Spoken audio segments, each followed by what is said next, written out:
I'm David S. Dawson from the Intellectual Podcast, a show that spotlights creatives from all walks of life, part of the Gonna Geek Network, just like the show you're checking out now.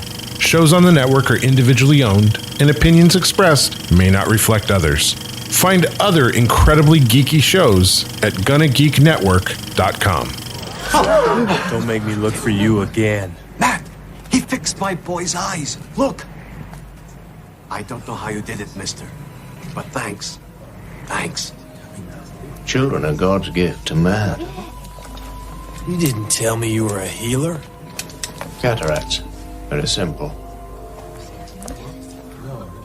There are no children where I am going. Hey, mister, I'm back. Why don't you ask?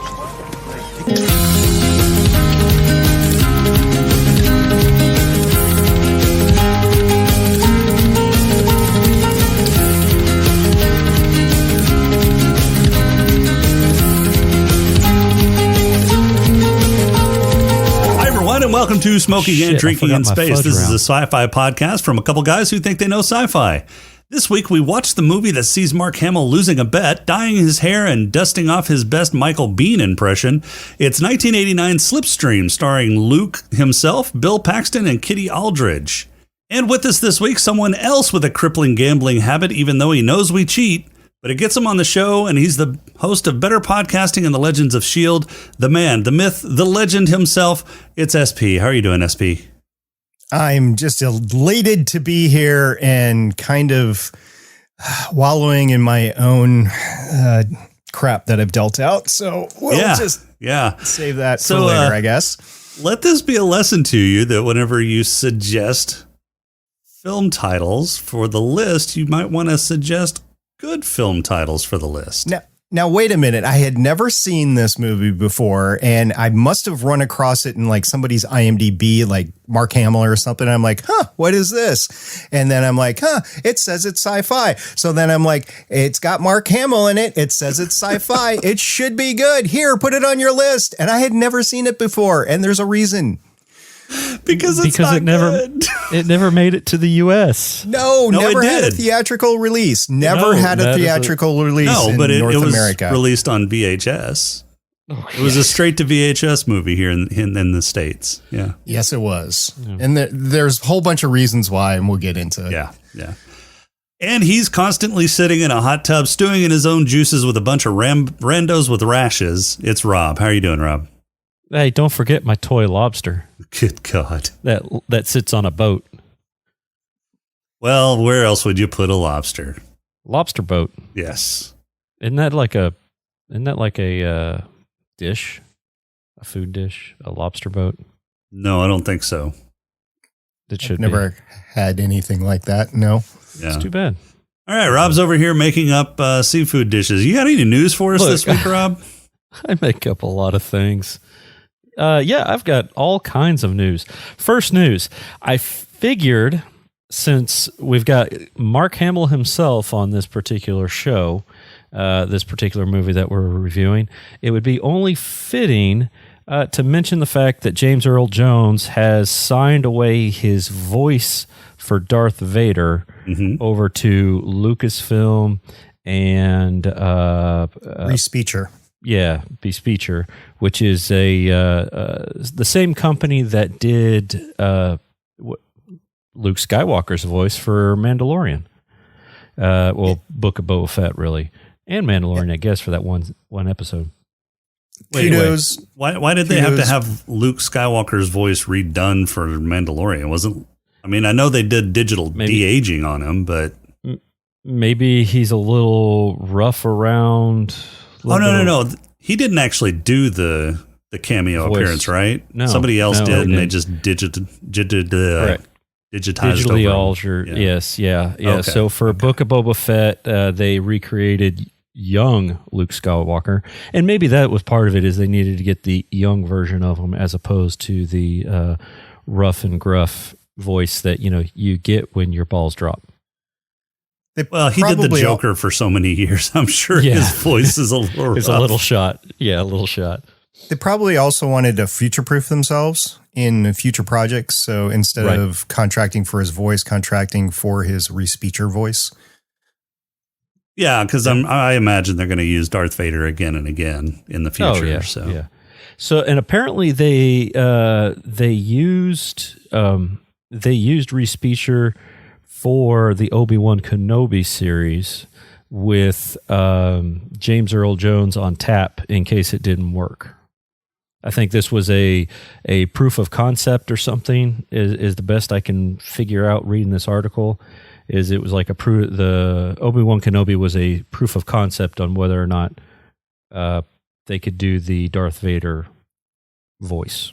So I didn't realize that James Earl Jones had been doing the Vader voice all these years. I thought they had some other voice actor just mimicking James Earl Jones's Vader. This is the one and only thing that he's been doing since he retired from actual acting. Yeah, I didn't realize the voice acting. Yeah, so I thought that was kind of interesting. I've got something for you. Wait a minute. First, I want to say officially kudos to James Earl Jones for a well-fought campaign to voice Darth Vader for so many years. He did so well. He did. I'm not trying to be sarcastic or make a joke or anything. So kudos to him for doing that for so many years and deciding that this is it, and to allow for his voice, knowing that everybody loves the franchise so much, to allow the franchise to use his voice going forward, in trusting the big Disney corporation to do it correctly. And I just want to say kudos, because hopefully he's going to make many people happy in the future by making this decision now. Yeah. Well, I can't wait to see all the commercials with Darth Vader like shilling dishwashing soap and all of that. So the next Disney project. Yeah. Darth Vader loved it. So should you. Yeah. He's got sensitive skin because, lava. Right. Yeah. Yeah. Yeah. All right. This one's for USP. I figured you'd like this. There is a new Lego set that is not coming out yet, but is up for voting. Apparently you have to vote for it, and if there's enough votes, Lego will mass produce this bad boy. This new set is the James Webb Space Telescope, made from Legos, and it includes the same complex folding design that the actual telescope used. To pack itself. So I thought that was kind of interesting. Now, let me get to that real quick. It needs to hit 10,000 votes, and as of right now, being September 25th, it is sitting at 7,397 votes. So I think it'll hit its mark because it's got another 772 days left before the voting ends. My God, they let you vote for like 2.5 years? Yeah, I think it's more along the lines of, hey, do people want this? And then when it gets the 10,000 votes that it needs, it will move forward. I don't know. This is the first time that I've seen.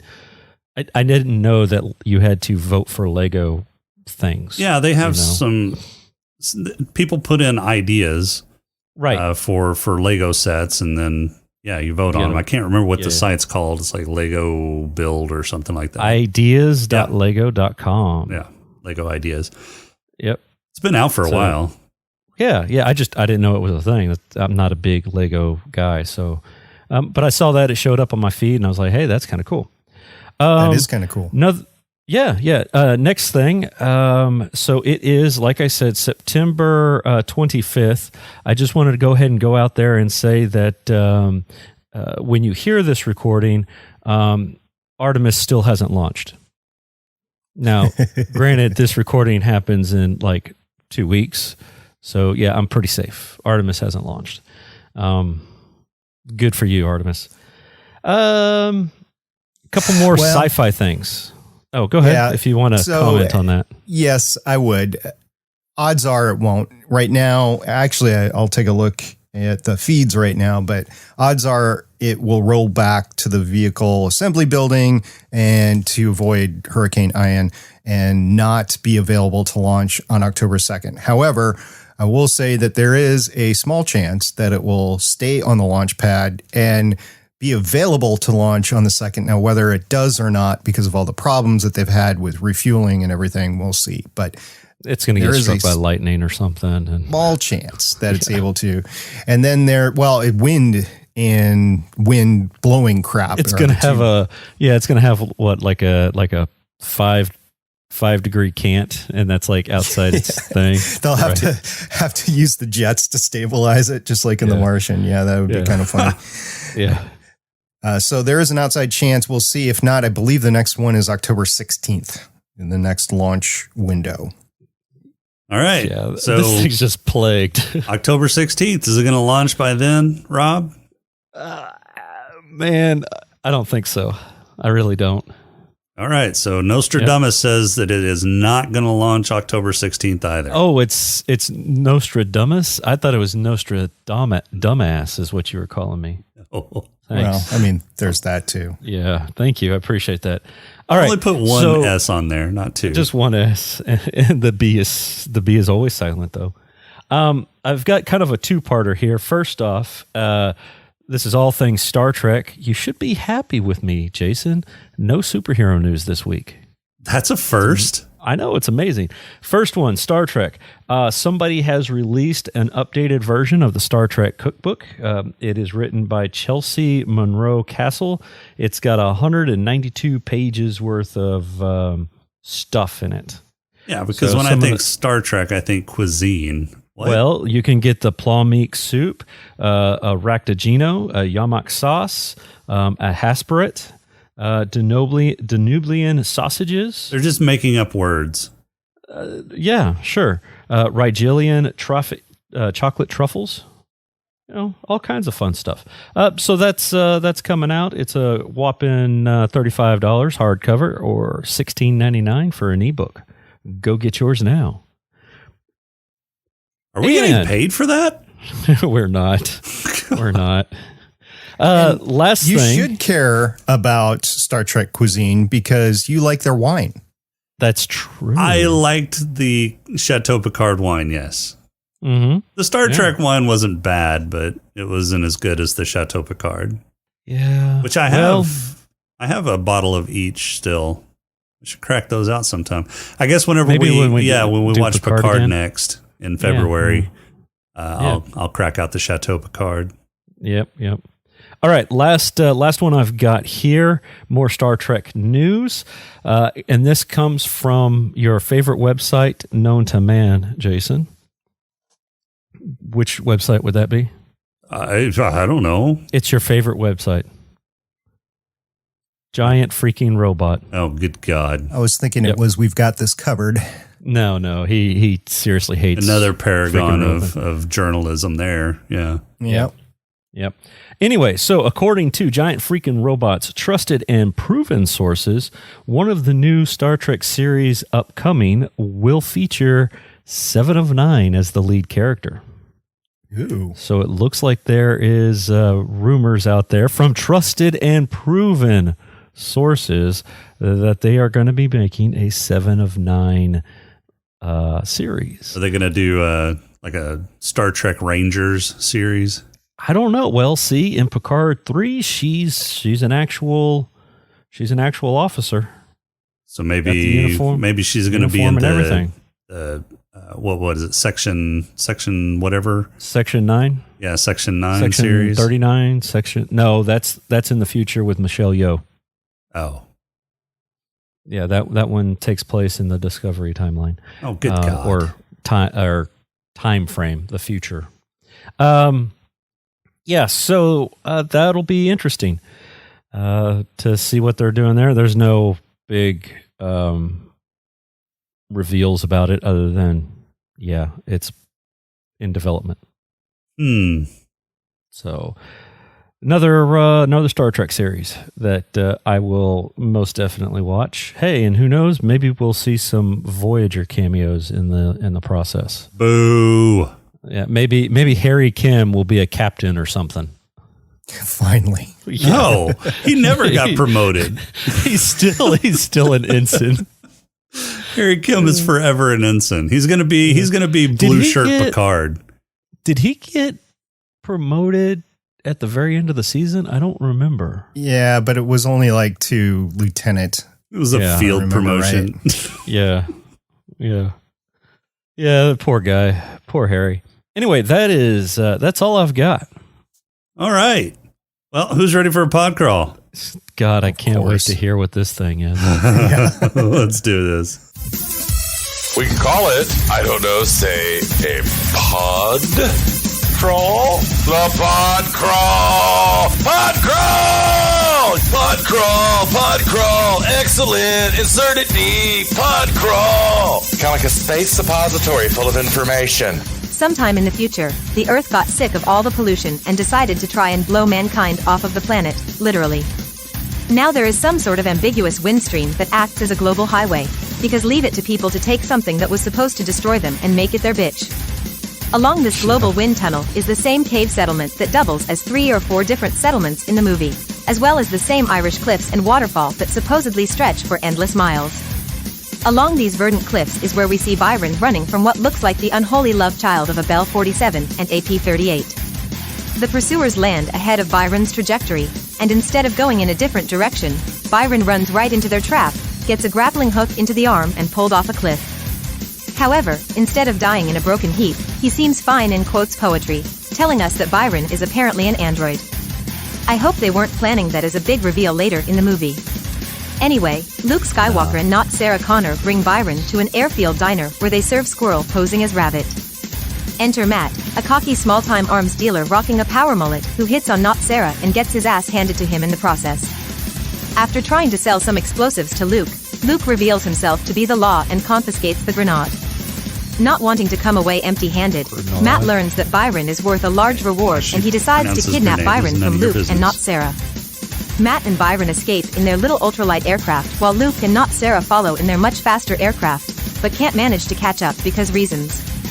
Matt takes Byron back to his place in the cave settlement as viewed from the south, where he picks up some supplies and talks to some people in the grossest hot tub to ever exist, and then loses Byron, who has already escaped from his handcuffs. Jesus of Cyberdyne Systems is walking around healing the sick and blind when Matt finally catches up to him. They head back out to the wind tunnel highway and towards the generically named settlement where Matt can pick up his reward for Byron. They come upon the same cave settlement as viewed from the east this time, where it looks like there was some fighting happening. Byron says they should help, so Matt lands and Byron starts his healing the wounded trick again. This time, however, while trying to save Trevor's life, he's called out as being part of the reason the Earth broke and is strung up on a kite. No, really, he's strapped to a kite during a windstorm. About this time Luke and not Sarah catch up and find Matt hogtied. They reveal to Matt that Byron is an android because Matt is as sharp as a wet blanket and hadn't figured it out yet. Matt says he will help them get Byron down and hand him over if they will not kill him for stealing their prisoner. They strap Matt to a parachute and then to the tether of the kite and Matt rides the wind up to Byron. However, instead of bringing Byron back, Matt wants to release the tether and sail off into the storm. Not Sarah gets wind of this plan and parachutes up just as Matt releases the tether, and they all three crash into a cliff. Byron drags Matt and not Sarah into a cave and heads out to look for Luke. While out there, he meets Ariel, and Byron's loins begin to tingle. She tells Byron he should come home with her, so Byron, Matt and Ariel fly out to the Smithsonian to relax and party. Byron dons a tux and dances the night away before biting and bedding Ariel, and Matt has a one-night stand with a docent's daughter. The next day, Byron fixes the air conditioning which seems to piss off all the snobs in the museum, but they don't get to debate whether to enslave Matt and Byron or not because Luke and not Sarah burst in demanding Byron. Not Sarah flirts with Matt by shooting him in the gut and Byron's girlfriend gets shot by Luke, causing Byron to say fuck, turning the other cheek and following Luke out to his aircraft. Luke takes a shot with a sniper rifle as Byron is marching toward him, but Byron shrugs it off, so Luke decides to run him over with his plane. Byron gets sucked into the engine, where he proceeds to destroy it while climbing his way into the cockpit to throttle Luke. Luke, however, recites a little poetry, and it pisses Byron off even more and he takes the cables to control the aircraft and smashes both of them into a cliff. Luke is dead, Byron walks away from a successful landing, Matt and not Sarah hook up and then drop Byron off at the same waterfall they've shown in the movie like 5 times, and roll Matt and not Sarah heading off to start balloon shops or some such shit. Credits. Successful landing. Hey, any landing you can walk away from is a successful landing. Yeah, the pilot survived. All right, 1989 Slipstream, the direct-to-VHS U.S. phenomenon. It was actually filmed in Europe, mostly Ireland and England with some shots from Turkey. So, SP, you put this on the list. What do you think?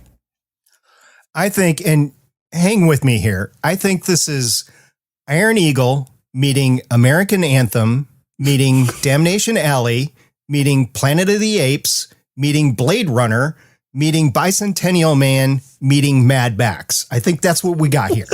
Holy hell, that's a lot of meats. Yeah, that's an orgy that I think I would not be inclined to attend. Right, that the story was all over the place. Oh yeah, the story was super inconsistent. Yeah, I can see why this is a directed VHS. I can see why this is now in the public domain. For those that don't know, and I did a public domain. Like 2005 or something like that. I did a little bit of research. Gary Kurtz, who's the producer here, he did such phenomenal work with George Lucas as American Graffiti, Star Wars: A New Hope, Star Wars: The Empire Strikes Back. Had a breakup with George Lucas after The Empire Strikes Back. You know, it's kind of famously talked about in the circles. He did The Dark Crystal after that. Yeah. But then everything else is like bleh. And the story goes, he's going through a really bad divorce.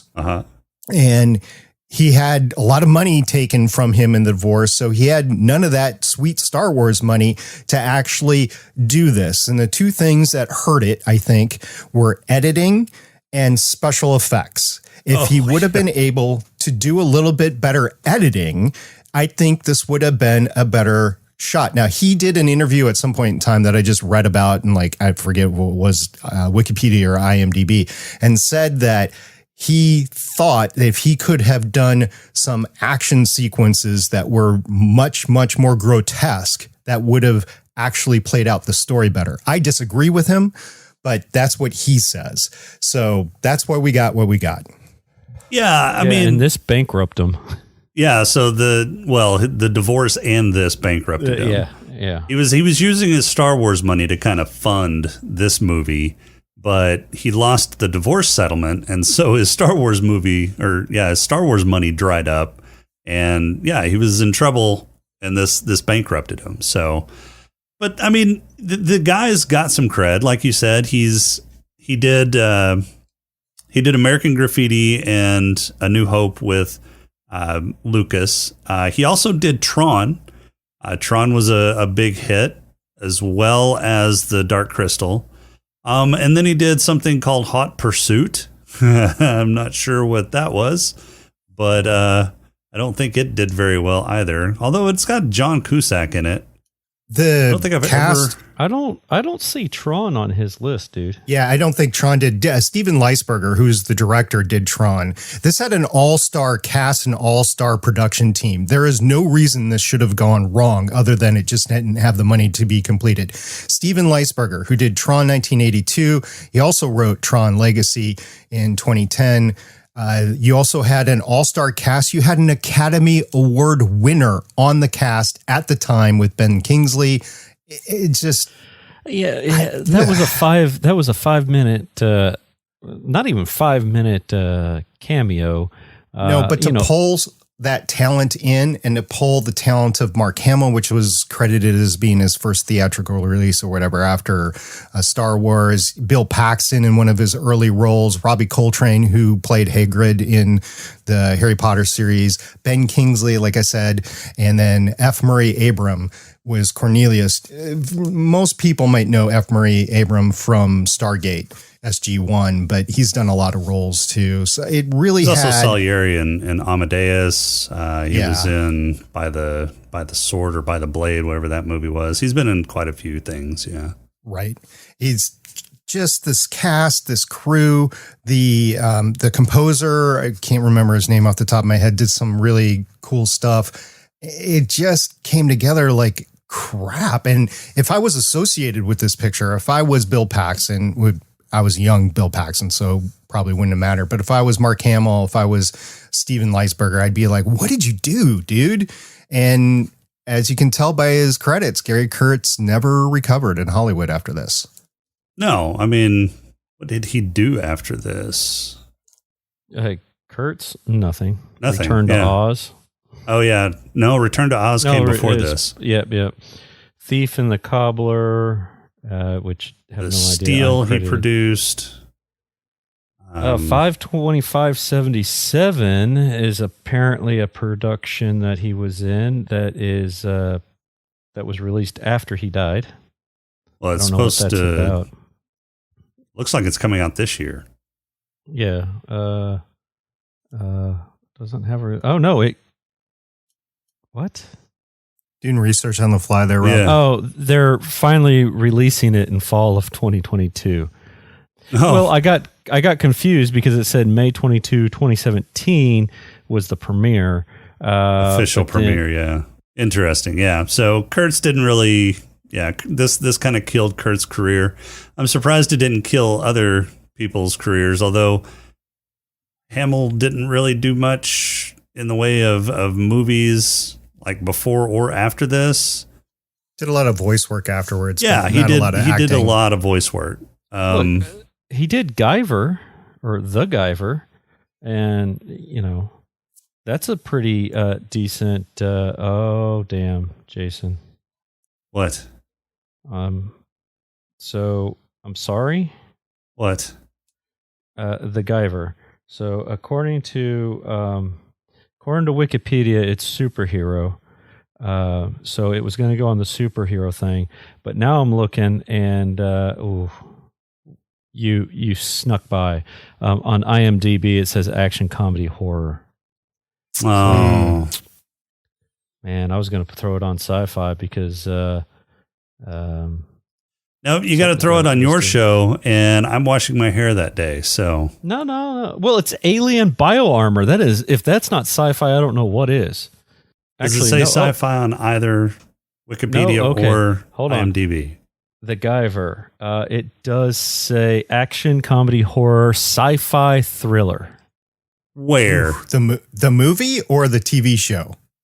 1991. So PG-13 movie. Yeah. Wow. The Guyver. It's going on the list, I guess. Here, I'll send it to you there. There you go. Right there in black and white on the right-hand side of the page. It's another Mark Hamill specialty. All right. I know you're. I thought you sent me the MacGyver. trailer. Now look over on the right-hand side. It'll do it. Okay. Yeah, I know. So the top 3 on the actual Guyver site says action, comedy, horror. Yeah, and then it says sci-fi thriller right next to it. Yeah, when you go to the trailer and you have all of the... No, we're not doing the Guyver. Come on. No. Come on. No. All right, fine. That's fine. Because Wikipedia has it marked as a 1991 American superhero film. You have fun with that. So it might go on the list. SP may come on to talk the Guyver with you. He loves Mark Hamill. Don't think so. Man. Part human, part alien, pure superpower. That sounds superhero to me. That's what the tagline was on the movie poster. Well, all right. Does it have an Android? Because this movie has an Android. Yeah. All right. So SP, you're kind of a pilot guy, right? Kind of, yeah. Kind of a pilot guy. Can you tell me what the aircraft that Mark Hamill's character was flying? Oh, I know the answer to this one. Because you looked it up, you dork. I know, but I know the answer. A Brooklyn Aerospace Optica OA7 observation aircraft? Close. Close. It's an EA7 Optica. It's the Edgley EA7 Optica. Ah, okay. Yeah. which I'd never seen one of these before this movie. I hadn't either. Yeah. In fact, I thought it was a gyrocopter at first because the antenna and I watched this on the Roku channel, so it's like really low fidelity. I think that's the only place you could watch it. No, I bought it. Yes. Oh my God. I bought it. God. I bought it on Amazon Prime for, get this, if I would have rented it, it would have been $2.99. I bought it for $2.50. Because we watched it for free. Yeah, but you watched it with ads. I don't care. It was like 10 ads through the whole thing. It wasn't that big of a deal. And I did. I looked shit up while the ads were playing. I didn't even watch the ads. Yeah, that's one of the things I looked up was this stupid plane because I was like, dude, that is a weird ass looking plane. Yeah, 22 of them were built, according to Wikipedia. Yeah, so they were used for light observation vehicles by, I guess, the British government or British Air Force or whatever, supposedly to kind of take the place of more expensive helicopters. But I thought this was a gyrocopter because in the low fidelity, the antenna on top of the fan, it looked like a propeller. So the Amazon version that you buy for $2.50 is a restored version. Oh, so it's not grainy. It's not Blu-ray quality, but it is a lot better quality. And that's another reason why when I watch it over there, I'm like, my eyes, I don't want to deal with washed out crap.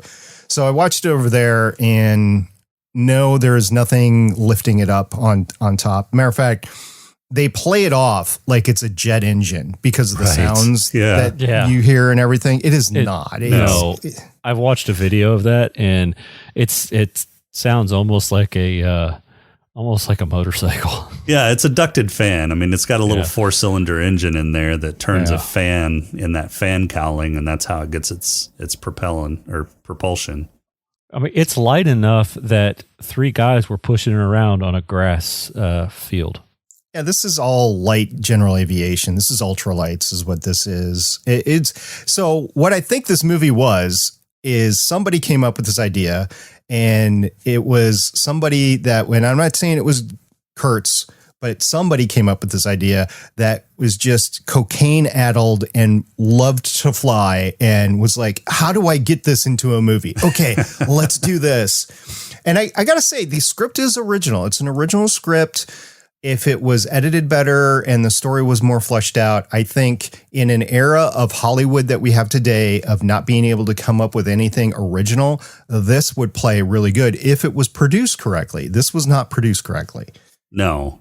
And yeah, you mentioned the special effects earlier, the compositing on the special effects, like during the sunset scenes, those were just absolutely awful. The compositing where that ultralight did that high speed flyby around the waterfall, that was just awful. And there's no way that ultralight's going to go that fast. And there's no way that ultralight is going to be able to turn that tight going that fast. It would just rip that thing apart. Yeah.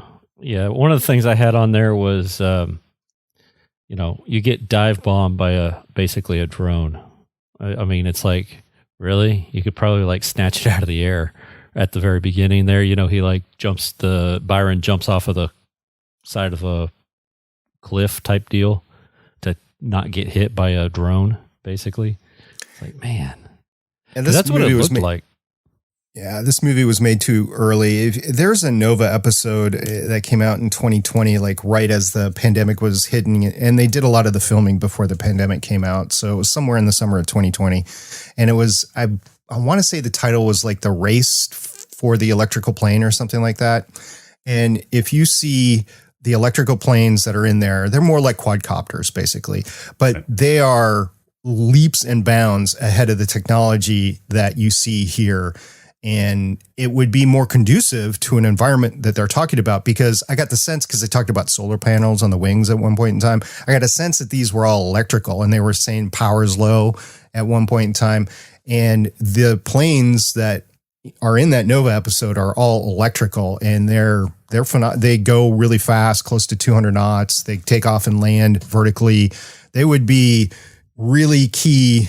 Think of it in terms of air taxis, basically. It would be key to an environment like this that you're seeing right now, which, man, I got some Defiance flashbacks watching this, because it kind of felt like that's what they were going for with this conversions thing. But anyway, the aircraft that are available today are much better. Defiance, like the sci-fi show? Yeah, this show that I podcasted on for 3 years. Yeah. Right. Yep. Yeah. I got that sense from it. And then also, by the way, I was thinking, where are they growing the food? Because you see them going down this canyon this whole time, right? And it's like the same canyon. Yeah, I get it. But they're going down this canyon the whole time. And you see these people that are living there, and there's restaurants and people are eating and stuff. You're like, where are they growing the food? There's no farms anywhere. Where are they getting the food to eat? There's nothing. I mean, I know in the restaurant they talked about squirrel and rabbit, but where's the grain? Where's the cows? Where's everything else? Nope. And Hamill was eating like a roll or something, so there's some sort obviously of grain. have grain. Yeah. Right.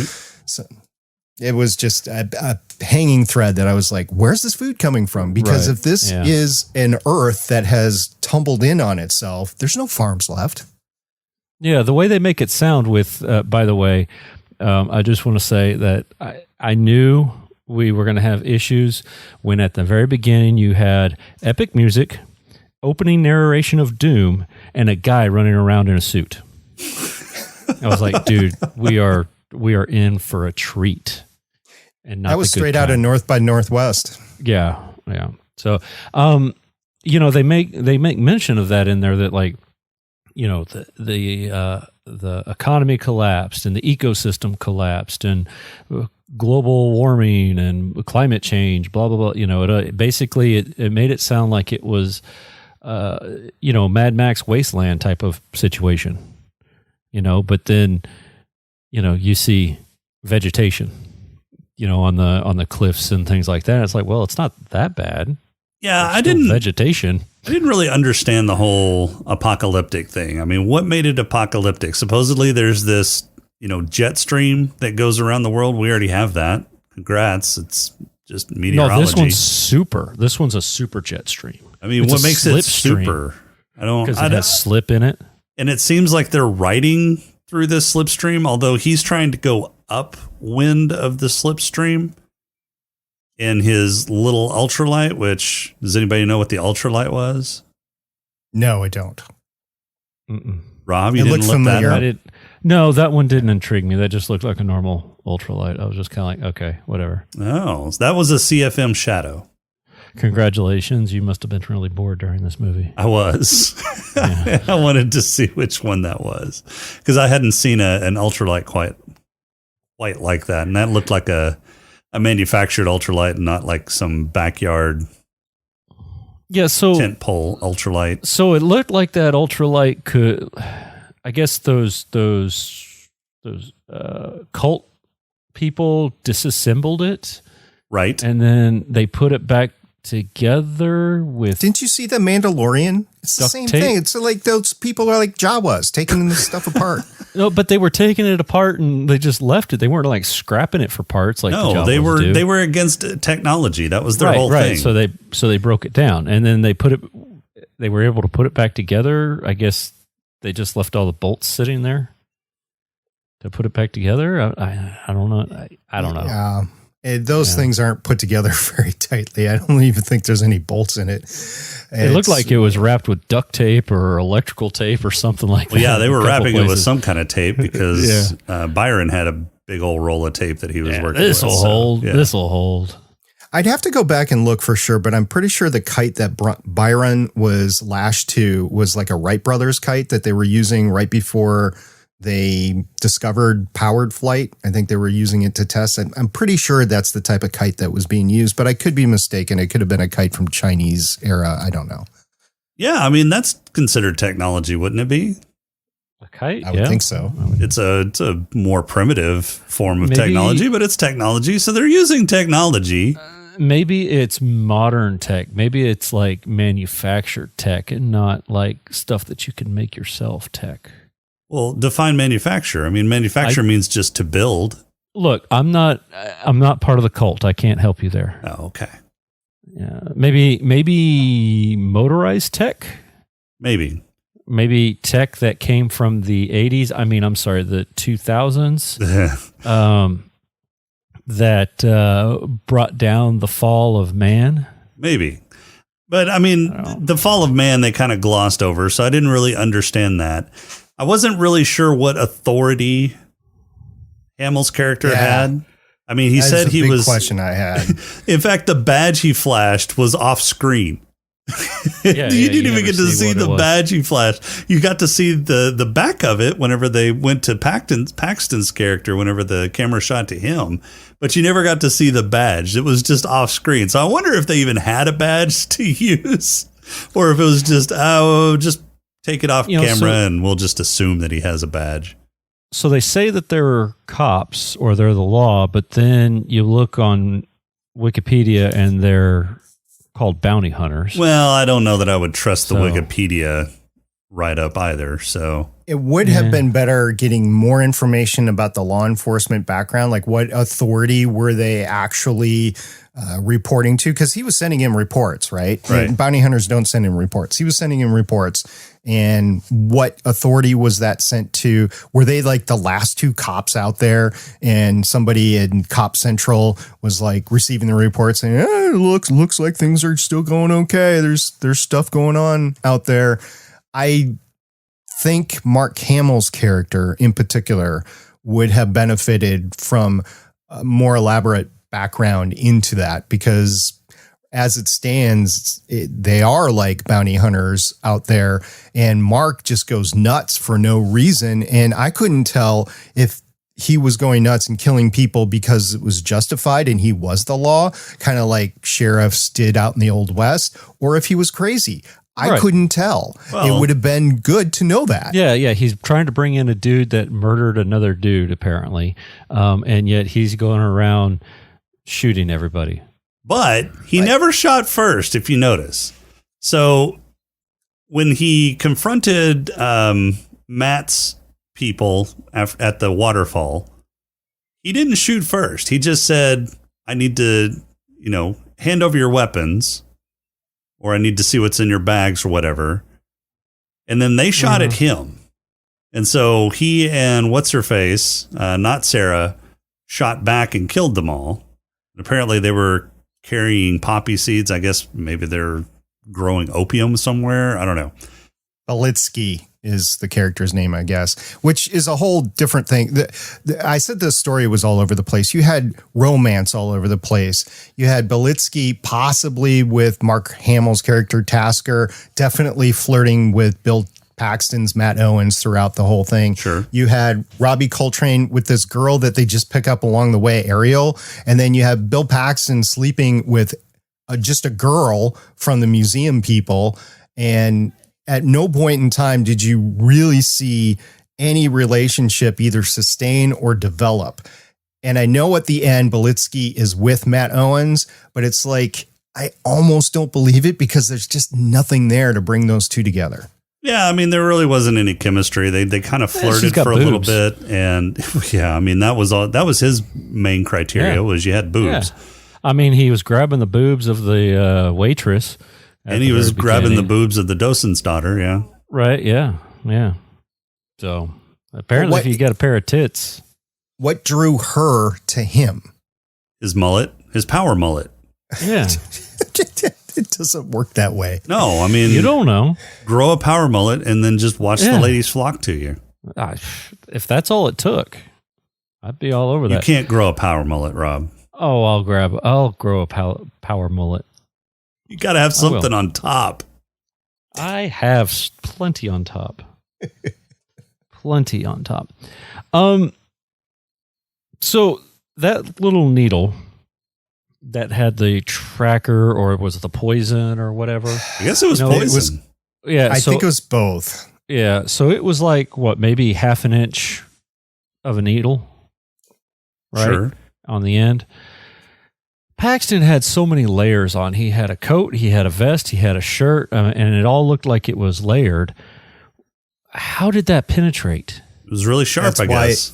It was taking the poison so long to act. This is like the worst poison ever. It was just a little pinprick. Yeah. How long did they have? Oh, you got another 4 days. And that's after like 2 weeks on the run. Yeah. Yeah. Yeah. That was the worst poison ever.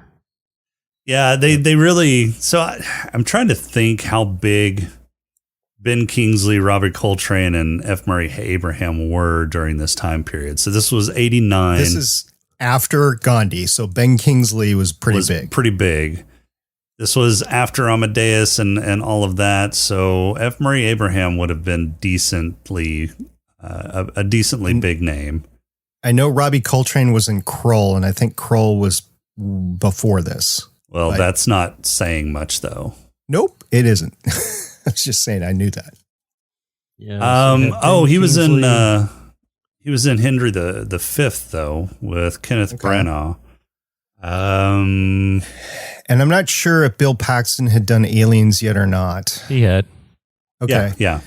In fact, that was one of the reasons Kurtz put him in this movie, was because he had two big name sci-fi actors with Mark Hamill and Bill Paxton. And so that was supposed to be a big draw.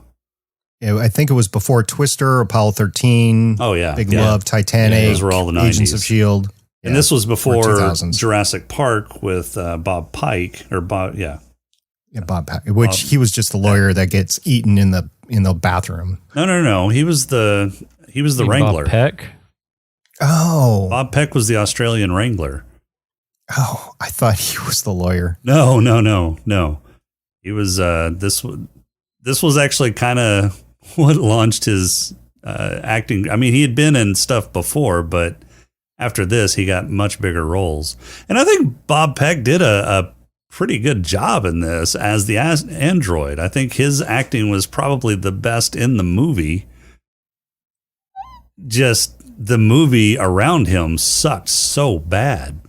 And they even made the joke of, but you do or count or dream of electric sheep. I think Matt Owens says that of him at one point in time. That was also a Philip K. Dick reference too. Yeah, this is kind of a buddy movie between Bill and Bob, Byron and Matt, of them becoming best buds, basically, right? Yeah, but it seemed like it flipped the script quickly. Oh, every time they landed, it was a different script, a different story, different script. That's why I say the editing was just horrible in this, because I think the script might have been sound enough that they could have recorded enough when they were filming to actually edit it to a point where it would make sense. But it didn't. And that whole museum thing was just completely different than everything else. Supposedly the actual movie that Kurtz wanted to do, or that he actually wanted to do, was much more violent, and they didn't edit it. They edited out all of that violence. There's supposedly more on the cutting room floor that actually kind of makes the plot more plausible or make more sense. But it just, and that's what I was saying, is he wanted to film them, but they didn't have the money to go out and film those graphic scenes. Yeah, they were never, the graphic violent scenes were never filmed. Oh, they were never filmed? Never filmed. No. Yeah. They didn't have enough money. Well, that sucks, because as it is, the movie sucks balls. I think they used a lot of B-roll that wouldn't normally have been used in a film like this. Like at the very beginning, when they go to, I think it's Hell's Kitchen is where he grew up, right? They go there, and there's a scene where he's talking to some woman outside, and she's much more robotic in her movements. She's too fast to really be seen on screen and that sort of stuff. And they kept that in. And if it was edited well, if they had enough footage, they would have taken that out. And I also think, correct me if you guys think I'm wrong, but then they go into that like hot tub bath place. I think what Kurtz wanted to do is have a bunch of naked people there, but they didn't do it for whatever reason. Didn't have the budget. People didn't sign on for whatever. And you got this weird scene with people just fully clothed. Yeah. It's just weird. Yeah, this whole movie was weird. And yeah, they used a ton of B-roll. I mean, how many times did they shoot various different aircraft flying over, cliffs of Ireland or around that damned waterfall, or do more passes over that place in Turkey? It was nuts, the amount of second director shots that they had on this. And the cinematography was not that good. It just, you take a look at these planes flying, I would have taken all that out because it looks so cheesy on the big screen. But if you take that out, this is barely an hour. Right. Exactly. They should have filmed more and they didn't. And that's what Kurt's saying. They should have filmed more graphic, violent scenes. And I disagree. I think they should have shot more story, alternate scenes, different takes. I think that would have been good. And these actors are good actors. They would have been able to say, no, look, this is where my character is going. I think Bill Paxton did his best, Kurt Russell in Big Trouble Little China. I think he was trying to do his best imitation of that, and it just didn't work for him so much because it just wasn't consistent. Well, that and the dialogue was just rough. Right. Yeah, I mean, it didn't make sense. None of the conversations that they had made any sense whatsoever. Paxton's character was a caricature of action heroes of the time. It was just over the top. He didn't say anything that was deep. It was all cliches. It was all just posing as a tough guy. Everything out of his mouth was to establish dominance over whoever he was talking to, and it was dumb. Yeah, I agree. So we did have one. We had one love scene in here. Well, I guess two. We had Paxton seducing the lady. Or her seducing him. I don't he know didn't which way it seduce went. anybody anyway, in here. You had that love scene. And then we had some weird ass jungle love. That was. I mean, she wanted to play Tarzan, and Byron obliged. I mean, I don't think that was Tarzan. I think that was more like Lion King. They were like Simba and Can you feel the love tonight? Yeah. Yeah. Byron felt the love that night. Yeah. It just. And he seemed so upset after she died, but at the end of the movie, he's like, "Oh, see you later, guys. I'm going to live here at the waterfall. Adios." No, I think he was moving on past the waterfall. Okay. Yeah, he was going. Why did they fly all the way of. back to the waterfall to drop him off then? It was just around the corner. It must have been because they visited that waterfall a lot. Yes. Yeah. Yeah. And got their plane fixed quite well, considering it buried itself in the ground. To the point where they were digging themselves out. Yeah. Right. Yeah. I have augured. And meanwhile, Byron's just standing there going, "Huh? Oh, you guys got out." Hi. You've augured in before? Is that what that's called? Yeah. So first of all, Byron was strapped to the top, and that's why he got thrown loose, because he literally was strapped on the. There was nothing preventing him from flying forward, which he did. And yes, I have augured in before. And when you augur in, you don't bury the plane like that, especially going the speeds that they're going. I'm just guessing that they're going somewhere between, 30 and 50 miles an hour with a plane like that. You don't bury yourself in there. And it's an ultralight, though. You should be able to glide in pretty easily. Yeah, you should be able to flare or something like that to lose a little bit of speed and then to glide on in. I mean, I'm trying to find the stall speed. Stall speed on that is 40 miles per hour. Okay, so maybe 70 miles an hour. Maybe. Yeah, well, you pull up right before you hit the ground. Let's flare it a little bit. Yeah, the cruise speed on that ultralight is 70. The stall speed is 40. Okay. So that's what I was thinking. Yeah. Well, with the Slipstream, though, that you could probably double that cruise speed. Okay, you asked before about the Slipstream and why it's so important. So it wasn't just a bucket of wind. They said it was hot, right? So hot air produces these updrafts, which you can stay aloft a lot more, which I believe I forget which plane, but they talked about, I guess we're just going to have to slipstream it for a while. That's what they were talking about, is that you can hang on, you can glide, you can hang on to those updrafts forever and ever and ever, as long as you catch them correctly and gain altitude before you go forward and you lose altitude, then you hit another one, and then you rise up and that sort of thing. So it is possible to ride the slipstream, but unfortunately at night, it just turns into this windy, stormy. You wouldn't want to be out there flying those ultralights and that. You'd just crash. Apparently they got very good at crashing, but that's what you would do. Right. Well, not only crashing, but then turn around and fixing it up. They're simple planes. You can do that as long as the engine works, right? And the controls stay in one piece, and you're not grabbing them with your hands and trying to work the controls. Right. Was that fly-by-wire? No. No, those were actual control cables, and he was yanking on them like they were fucking reins. Yeah, fly-by-wire. They're pulling each wire, get them going. That's not what that means, but... Yeah, I know. All right. You know what it was? It was Red 5 going in. Red 5, God. All right, final thoughts. Don't be SP and buy this. Don't be me and Jason and watch it on Roku. Just I bought this so you don't have to. Yeah, just don't even bet on it. If this comes up as like a dare, don't do it.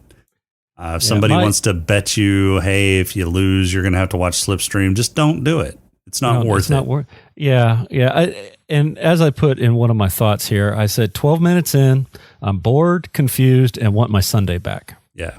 So if I were to rank this between, let's say, Moonfall and Space Truckers, I would put this. Which one's better? I mean, that's important to. Wait. Why do you even have to ask that question? Because I mean, it could go either way.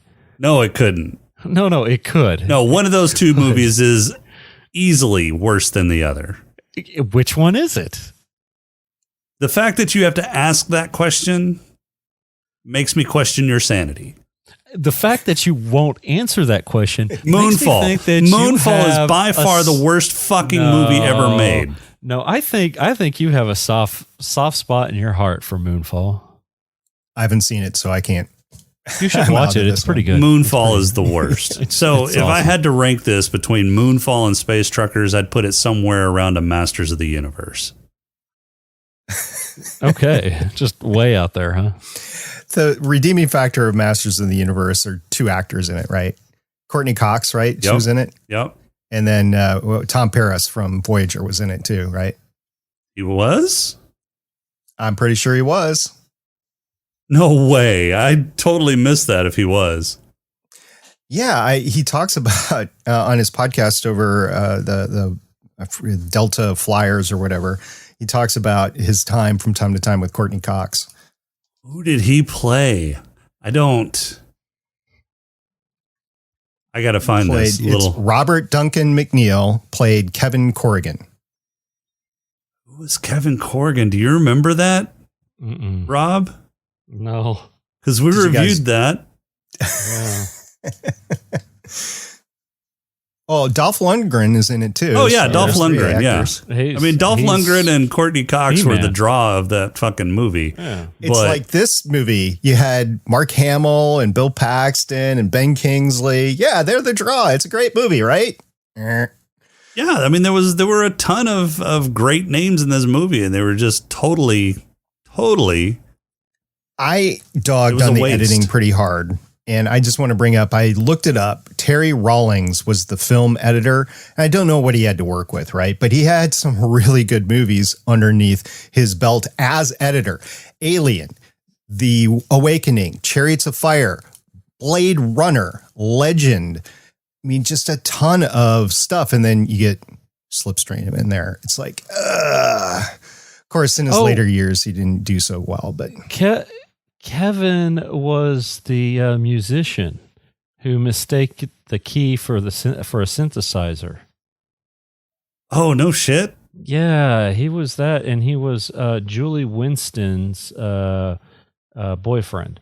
So Julie Winston. He played the boyfriend of Courtney Cox. Yeah. Yeah. I totally didn't even recognize him. I didn't watch a lot of Voyager to begin with. I mean, I know what he looks like. I remember what he looks like. I just don't remember him being in the movie. Well, the thing about Robert Duncan McNeil is that he has transitioned out of acting right now and into the producing, directing genre, career, whatever. Odds are you've watched something that he's either produced or directed. Yeah. Chuck. Didn't you watch Chuck? No, I didn't watch Chuck. Yeah, I watched Chuck. You didn't watch Chuck? No, I didn't watch Chuck. What's wrong with you? I got better things to do than watch network TV. Oh. Name one. Wash my hair. Name two. Stub my toe. All right, fine.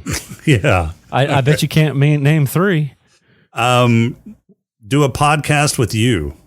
Oh, are you sure that's better things to do than watch questioning Chuck? it at this point. Yeah. I'm feeling the love. Yeah. Rob, you got a haiku for us this week.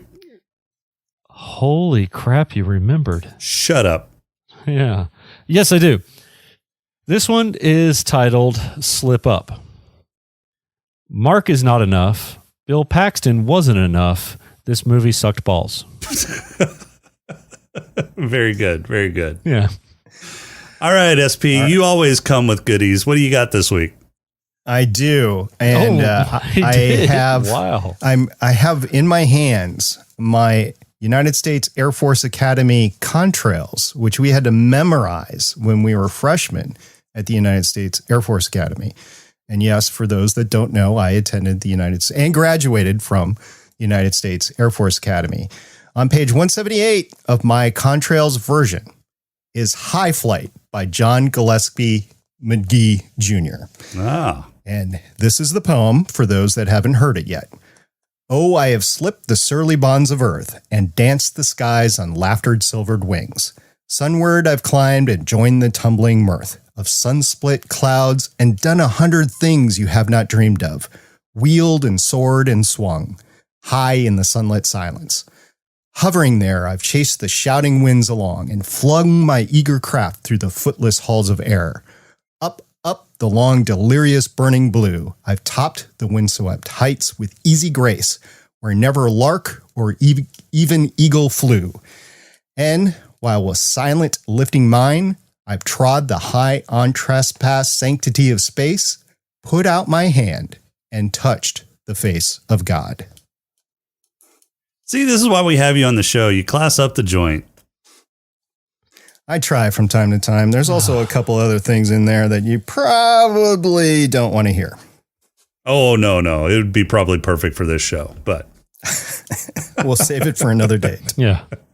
All right. Who's got awards? Yep. All right, SP, who's got your black lung? Ooh, this is, if Byron had a lung, I would go with him because he was looking awful black at the end. He was, yeah. Although he seems to be impervious, so yeah. Yeah.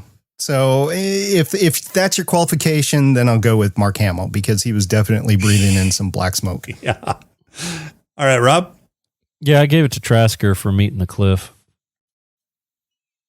I'm going to give it to Trasker, too. I didn't see anybody actually smoking in this film, which is odd for a 1989 film. So you gave it to Trasker, I gave it to Trasker. Oh, God damn it. Mark Hamill. I gave it to Mark Hamill. That's a three-way.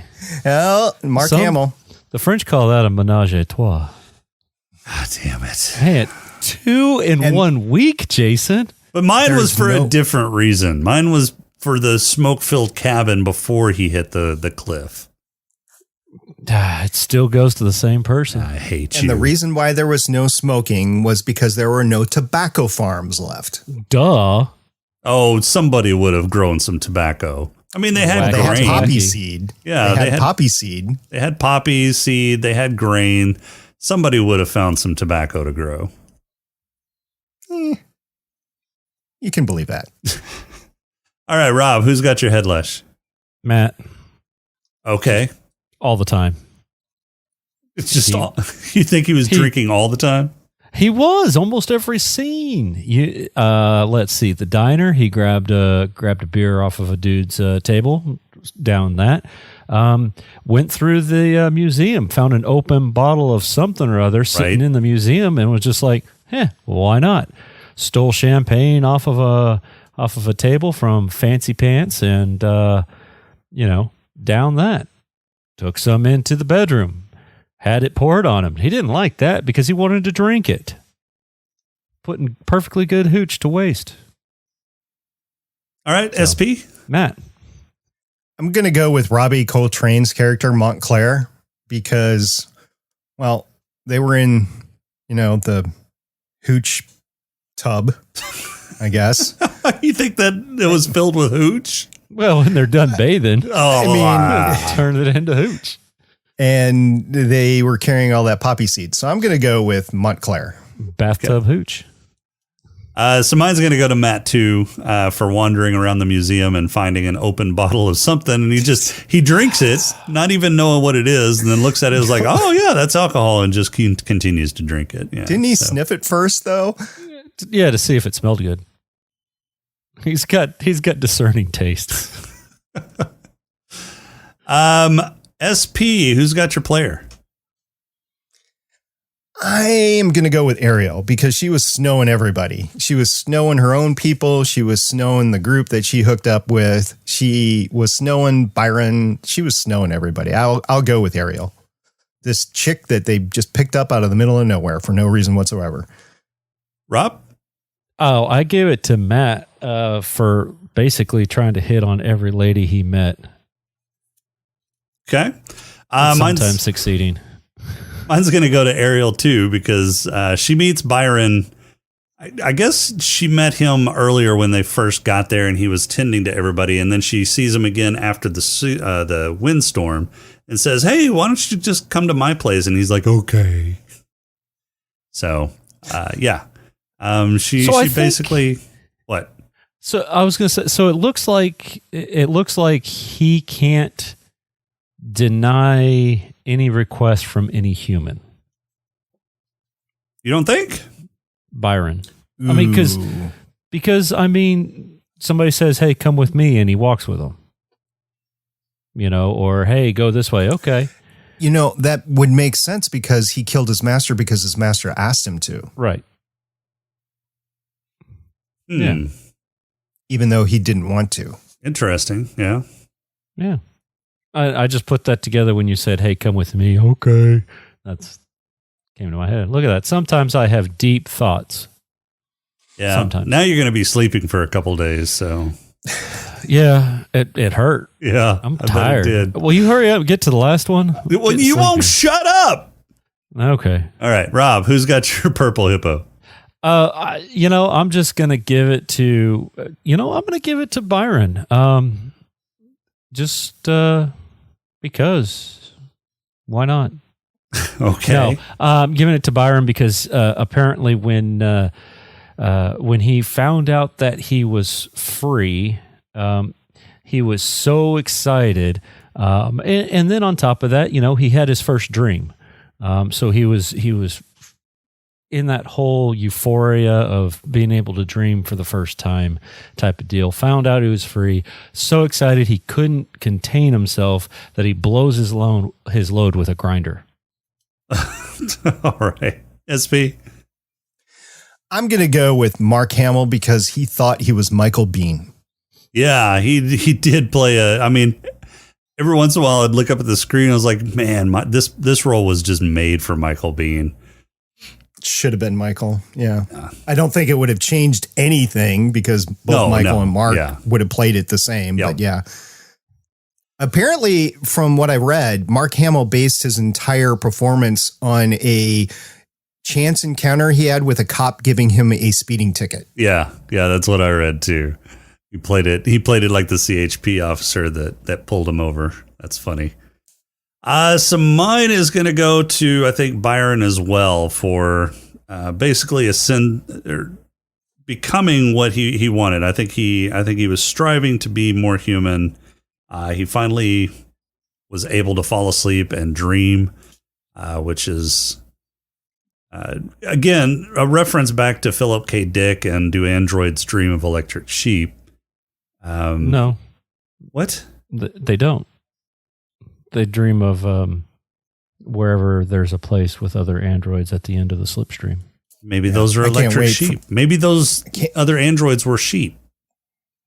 Can't wait for the sequel on this one. Really? Oh, yeah. So you got Belitsky, right, with Matt Owens making balloons and, doing the big thing. And then you've got Byron out there meeting all his other android friends. What it is probably, I was thinking about this. It's probably some android factory out there that still survived, that nobody went to or whatever after the convergence. So there's a bunch of these rudimentary androids out there. And so he's going to go there and that's home for him. And then they're, going to Terminator it up.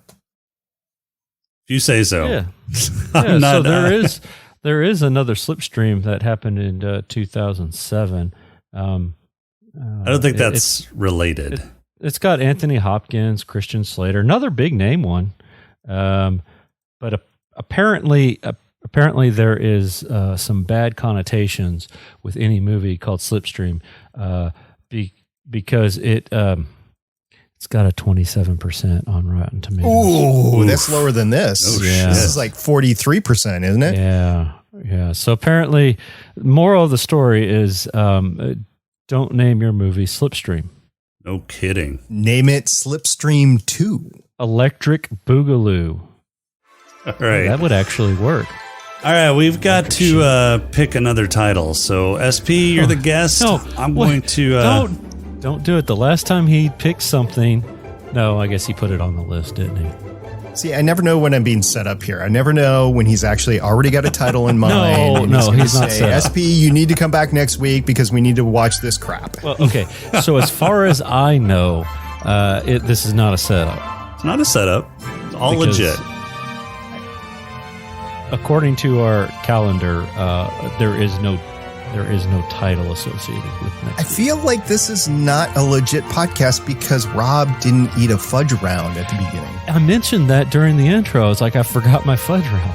Yeah. It's been awesome. I have, you know what? Next time, I've got some Nutty Buddies. No, you just need to forget all about that. See, I brought in a Cliff Builders protein bar, chocolate mint. That's what I was going to double up with your fudge round. I was going to say, since I didn't you're on eat Gonna anything, Geek now. We have to purport healthy environments. Okay. So, yeah, protein bar. Okay, perfect. From now on, I have to do healthy eating habit. I'm not sure what I did to both of y'all to treat me this way, but you know what? I don't really carrots. appreciate it. I'll have carrots next time. That's good and crunchy. Oh my God, I hate you so much. All right, SP, you need to pick a number between 1 and 155. Let's go with 74. 74. Rob, tell me when to stop. Really? You want Rob to tell you when to stop? Yeah, he's going to stretch this out like he always does. And I got to edit out all this fucking blank space. Yep. Go ahead and stop. All right. I really didn't want to say stop because I didn't want to be blamed for the next one that comes up. But, I read 74, right? Yep. All right. Oh, God damn it. Oh, no. Lower decks. No. It's not even on the list. So. We don't do series right now, he said. So I think our next series will be Picard. Oh, shit. All right. So next week or next episode. Wait, hold on. Who are you blaming? This is Red. Red put this on the list. So we can't we can't really be mad, can we? No, I mean, we can. I admonished him whenever he put it on the list. I was like, why are you putting this on the list? But he... all right, let's do it. All right, so next episode, we will be reviewing the movie where a fleet of ships is forced to do battle with an armada of unknown origins in order to discover and thwart their destructive goals. This stars Alexander Skarsgård, Brooklyn Decker, and Liam Neeson. Battleship. Yeah, 2012's Battleship. With Rihanna. Oh my gosh. With Rihanna. Nice. Oh, I'm so sorry. Yeah, me too. Oh man, I can't wait to hear the classic line, "You sunk my battleship." Fuck. Are you seriously really say that in the movie? They do. Oh my God. Yeah. I've seen this like 2 or 3 times. 2 or 3 times? Why? Because I'm a glutton for punishment. Oh my God. Oh my gosh. Actually, I think it's probably time is enough. I think it's probably twice that I've seen it. Yeah, twice. Oh my gosh. I watched it one time because it was literally the only thing on at the hotel. Were you stuck in an airplane with absolutely nothing else to watch and some guy snoring next to you? Yeah, something like that. Oh my God. All right. Yeah. Well, You're going to love it. That's all we've got for this episode. Our intro and outro music is Welcome Home by Cambo. Podcrawl music is Snack Rob, Mix by Machette. If you like the show, please rate and review us on iTunes. You can leave us feedback on our Discord channel at smokinganddrinkinginspace.com/Discord. On Twitter at @status_podcast, or you can email us at smokinganddrinkinginspace@outlook.com. If you'd like to throw a few nickels our way, you can become a Patreon supporter by going to smokinganddrinkinginspace.com/Patreon. And make sure to visit Gonna Geek for more great shows and other great works at gonnageek.com. SP, where can we find you? At legendsofshield.com, part of the gonnageek.com website. All right. For this week, I'm Jason. You can find me at gonnageek.com for smoking and drinking in capes. You don't need to plug the other show, you dork. You didn't ask me. Why not? Why not? You never know. Yeah, it's on the network. It's a different show. Maybe they don't know that we have 2 shows, Jason. Nobody doesn't know that. I'm still confused on the whole thing because I thought it was one show with an X, Satix. No, that's the name. That's the brand. Jeez. We'll see you next episode. The parent company.